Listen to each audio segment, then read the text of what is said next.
Carl Jung discovered why certain people drain your energy while others fill you up, and it has nothing to do with whether they're positive or negative.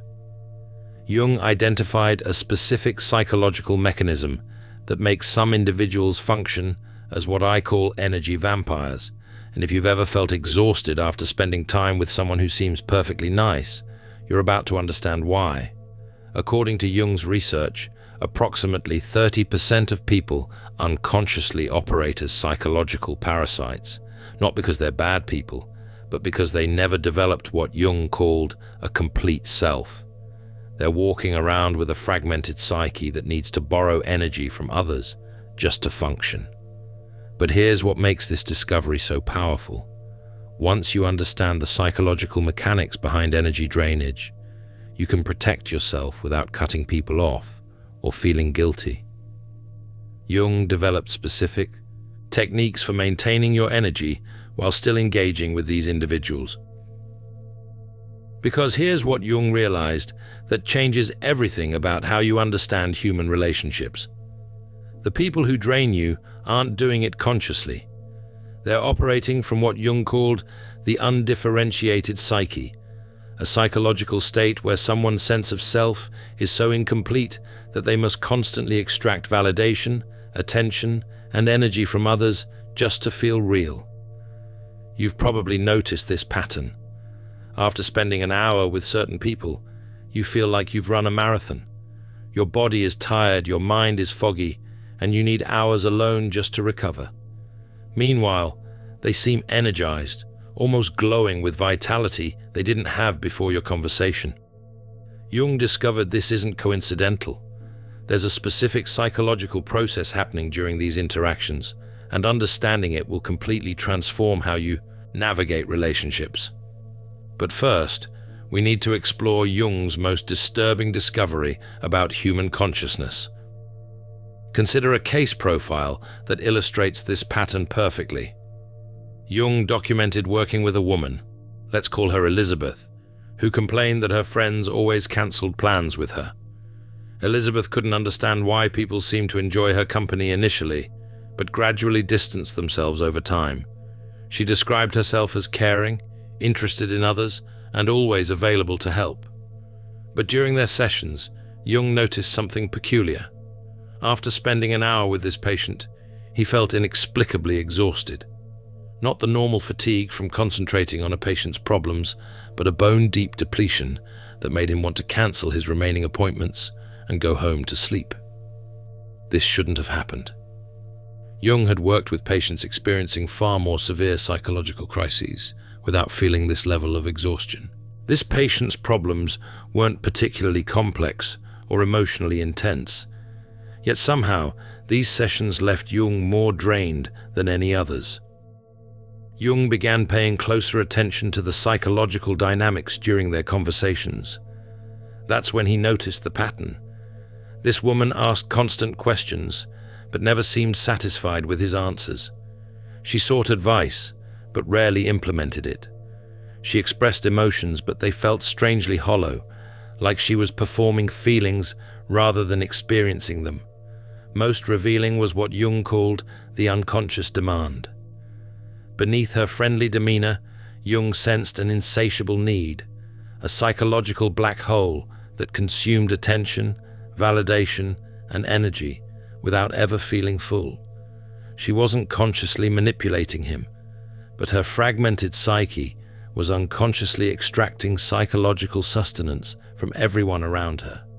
Jung realized this case represented what he would later call the undifferentiated individual, someone whose sense of self is so incomplete that they must constantly borrow identity, purpose, and vitality from others. These individuals haven't completed what Jung termed individuation, the psychological process of becoming a whole, integrated person. This discovery was unsettling because Jung realized these people aren't rare exceptions, they're everywhere, and most of them have no idea they're functioning as psychological parasites because their behavior operates entirely below conscious awareness. The tragedy is that people exhibiting this pattern genuinely believe they're being good friends, caring partners, or supportive family members. They don't understand why relationships eventually fail despite their efforts. They feel perpetually misunderstood and abandoned, which ironically intensifies their unconscious need to extract energy from others. Jung knew he had discovered something crucial about human psychology. But the real question was, why do some people develop into energy-complete individuals, while others remain psychologically fragmented throughout their lives? Jung's research into psychological energy dynamics led him to a controversial conclusion that many modern psychologists still resist. Not everyone completes the journey to authentic selfhood. Most people remain what Jung called psychological children throughout their entire lives, regardless of their chronological age or external achievements. This isn't about intelligence, education, or success. Jung worked with patients who were brilliant academics, successful business leaders, and accomplished artists who still operated with fragmented psyches.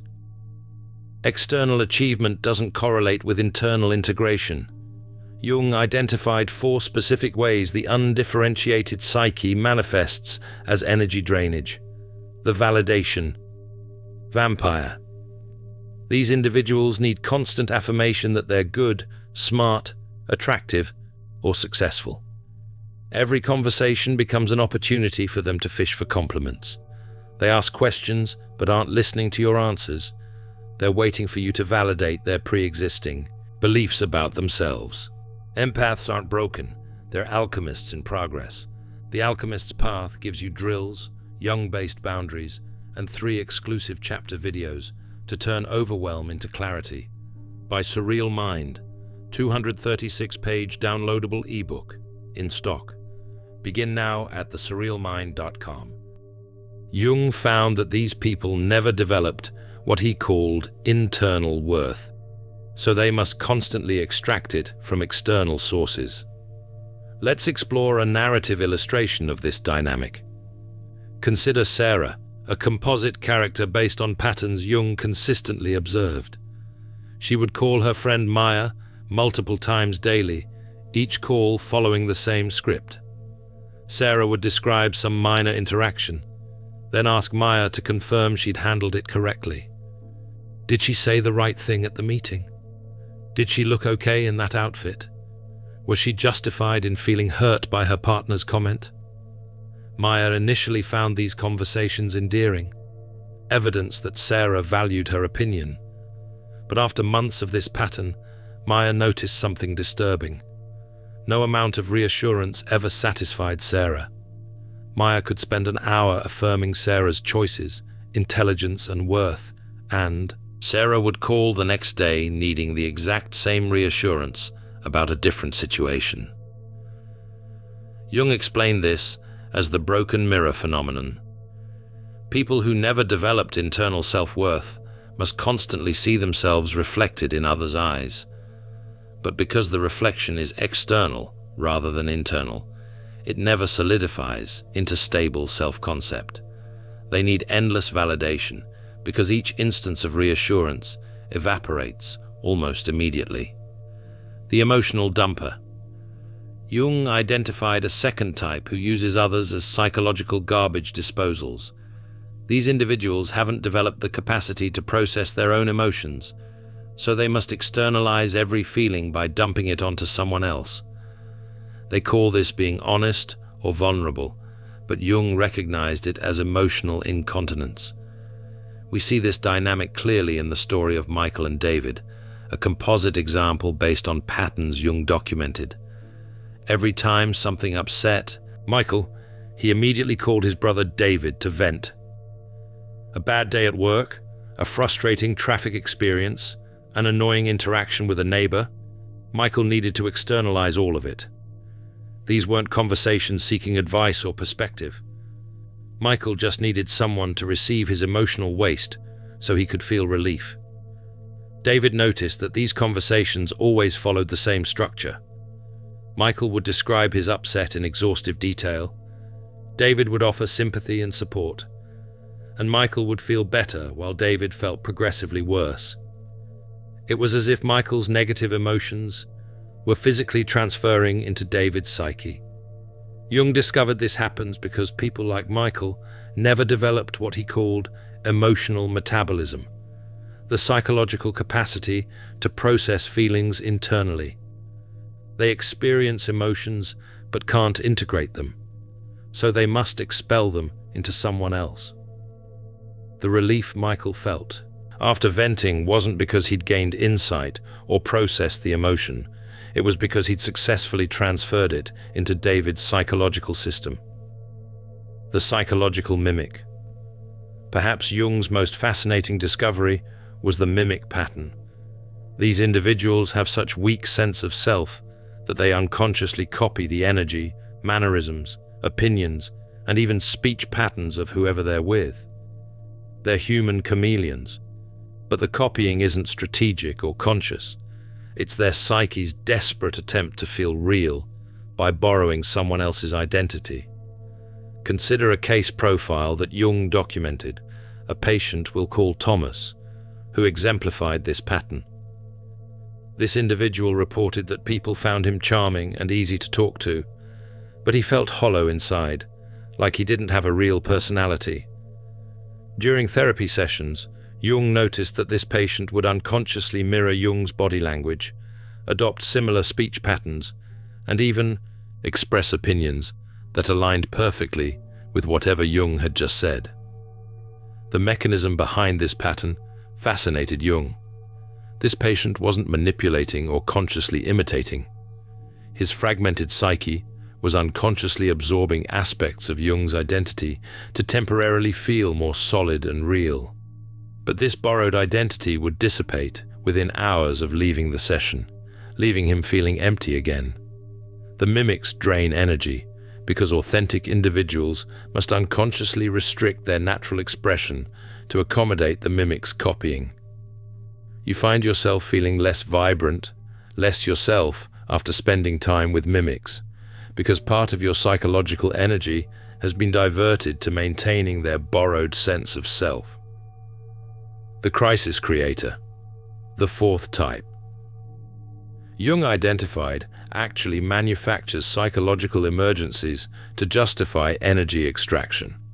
These individuals unconsciously create drama, crises, and problems that require others to rescue, support, or save them. Jung called this the victim-savior dynamic, a psychological pattern that allows the fragmented psyche to feel real through manufactured intensity. Let's look at a narrative illustration of this pattern. Jung documented treating a patient, we'll call her Rebecca, who couldn't understand why she experienced constant life crises while her friends' lives seemed stable. This woman faced regular emergencies involving relationships, work, health, or family. Each crisis required extensive support from her social network.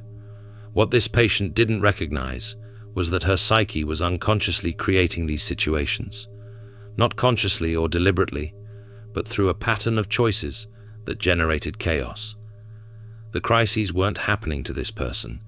They were emanating from her undifferentiated psyche's need to feel real through intensity and to justify extracting energy from others in the form of rescue and support. Jung discovered that crisis creators are particularly draining because they generate what he called false urgency. People around them remain in perpetual emergency mode, always on call for the next crisis, never able to relax into normal relationship dynamics.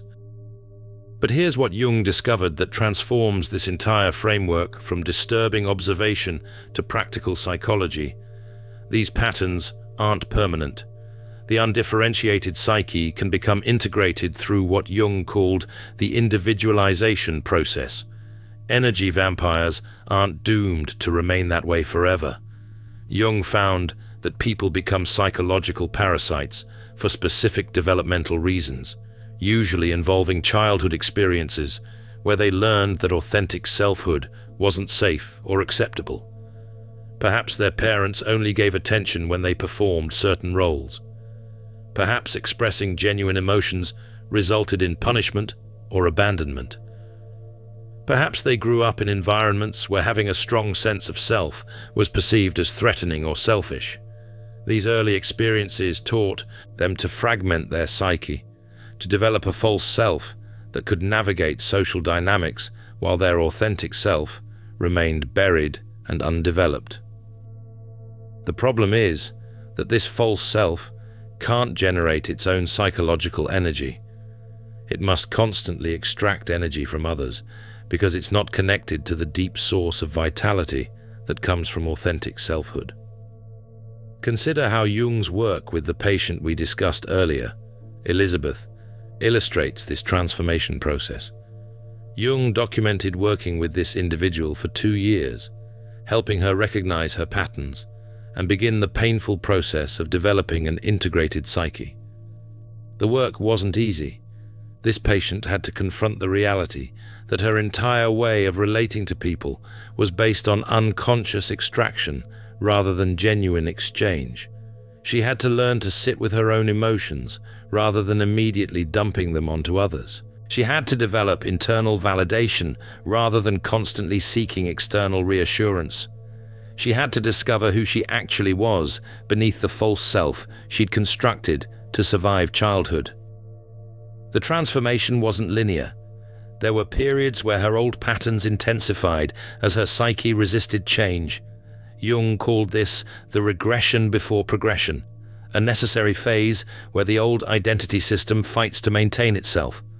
But gradually, something remarkable happened. This individual began generating her own psychological energy. She could sit alone without feeling desperate for connection. She could experience emotions without immediately externalizing them. She could validate her own choices without constant external input. Most significantly, her relationships transformed. Friends who had been distancing themselves began reaching out again. Not because she manipulated or tried harder, but because her energy had fundamentally shifted. She was no longer unconsciously extracting from others. She had become psychologically self-sufficient. Jung's breakthrough with the patient we discussed led him to map out what he called the psychological energy crisis. The moment when someone functioning as an energy vampire must choose between continuing their extractive patterns or doing the difficult work of integration. This crisis typically arrives through what Jung termed enforced solitude, when enough people have distanced themselves that the energy vampire can no longer sustain their fragmented psyche through external extraction. They're forced to either develop internal psychological resources or sink into despair. The crisis is terrifying for the undifferentiated individual because they've spent their entire life avoiding the very thing that could heal them, facing themselves without the distraction of external validation, emotional dumping, identity borrowing, or manufactured drama. Jung described this as the dark night of the psyche, a period where someone must sit in the void of their own emptiness and choose whether to finally develop an authentic self or continue seeking external sources to fill the internal void. Let's explore a composite case study based on patterns Jung consistently documented. Consider Marcus, who went through this crisis in his early 30s. After his third serious relationship ended with his partner saying she felt drained and couldn't continue, this individual finally recognized a pattern. Every relationship started with his partner feeling energized by his attention and interest, but over time they reported feeling exhausted, emptied out, like they were giving everything and receiving nothing in return. In this composite narrative, the individual came to Jung feeling desperate and confused. He genuinely cared about his partners. He wasn't intentionally taking advantage. Why did every relationship end the same way? Jung helped this person see that his caring was real but incomplete. He had developed the ability to perform caring behaviors without actually generating authentic emotional presence. He was like someone who learned to speak a language phonetically without understanding the meaning. The words sounded right, but something essential was missing.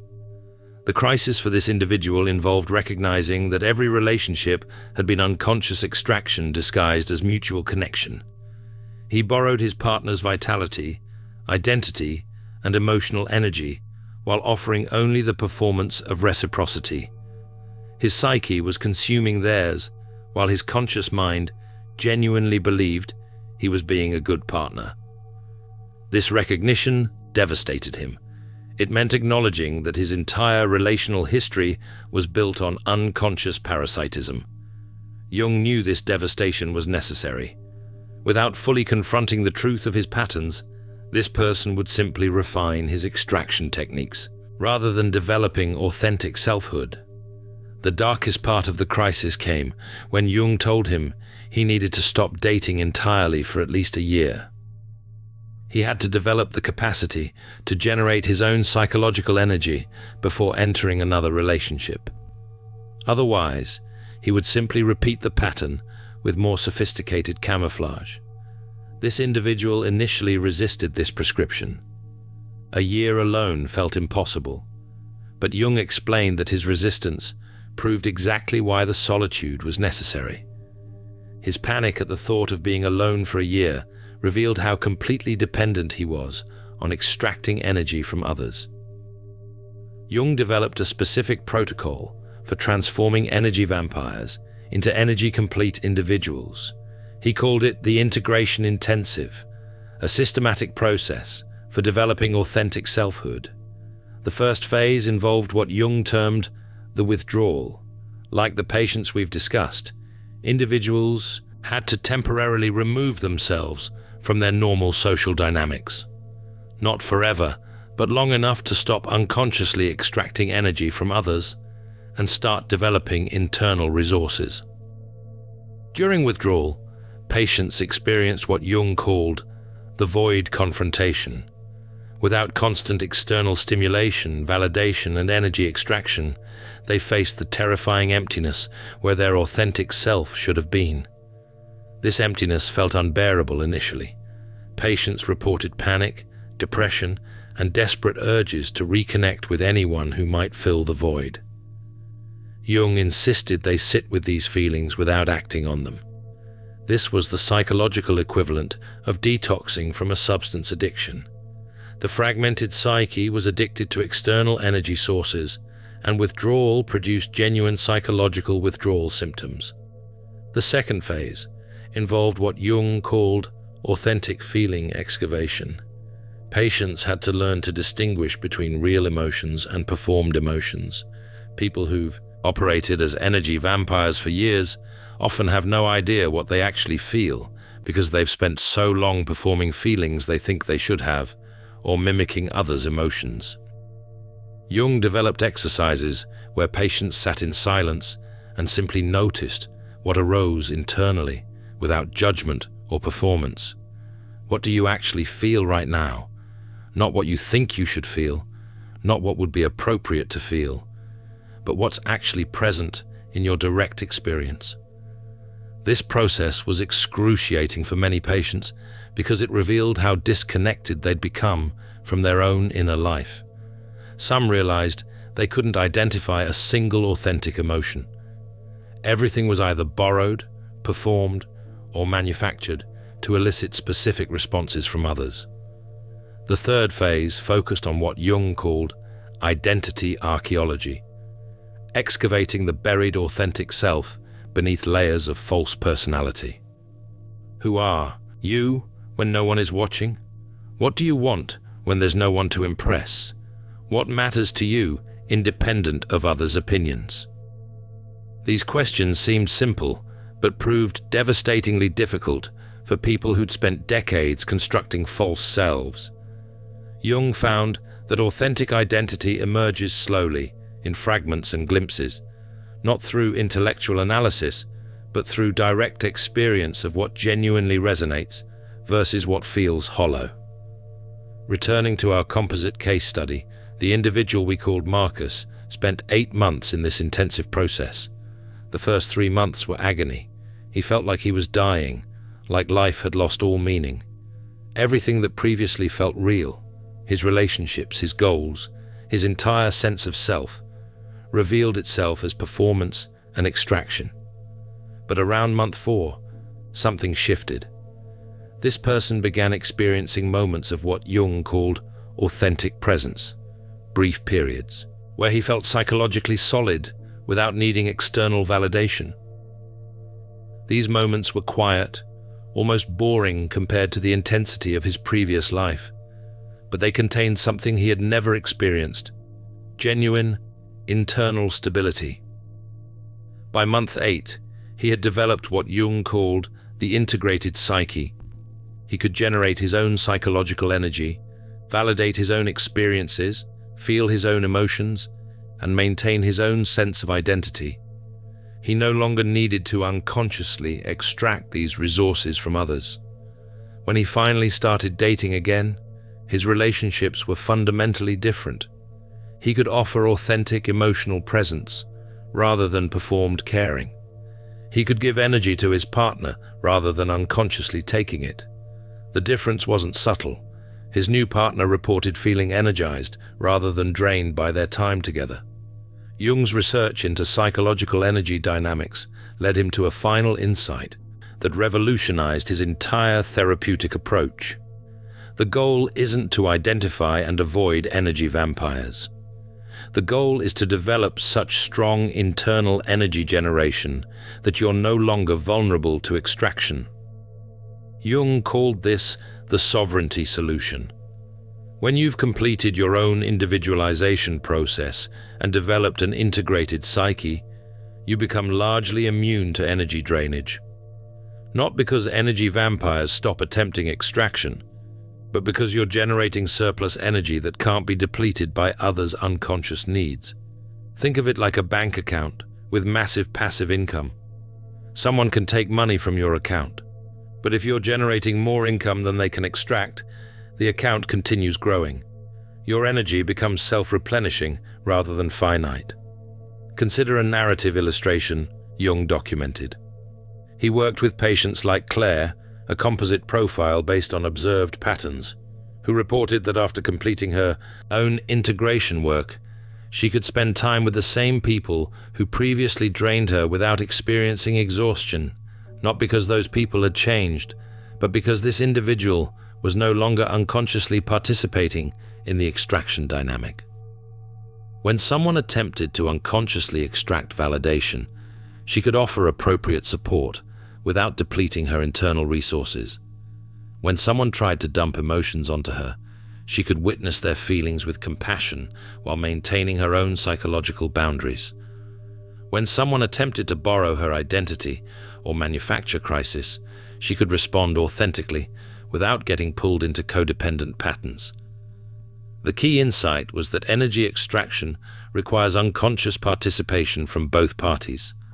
The vampire can only drain you if some part of you unconsciously consents to the exchange, usually because you're getting something from the dynamic, feeling needed, avoiding your own emptiness, maintaining familiar patterns, or fulfilling learned roles. Jung discovered that when you develop genuine self-sufficiency through integration, you stop unconsciously participating in extraction dynamics. Energy vampires may still attempt their patterns, but without your unconscious participation, the extraction can't occur. It's like trying to siphon gas from a tank that's sealed. The technique doesn't work anymore, regardless of how skilled the siphoner is. This final insight transformed Jung's approach to treating patients who complained about being drained by others. Rather than teaching them to identify and avoid energy vampires, Jung helped them develop such complete internal integration that they became naturally immune to extraction. The work wasn't about changing others or managing relationships strategically. It was about becoming psychologically whole so that your energy became self-generating and non-depleting. This is what Jung meant by the sovereignty solution. When you become sovereign over your own psychological energy, others' extraction attempts become irrelevant. Remember what Jung discovered about why certain people drain your energy?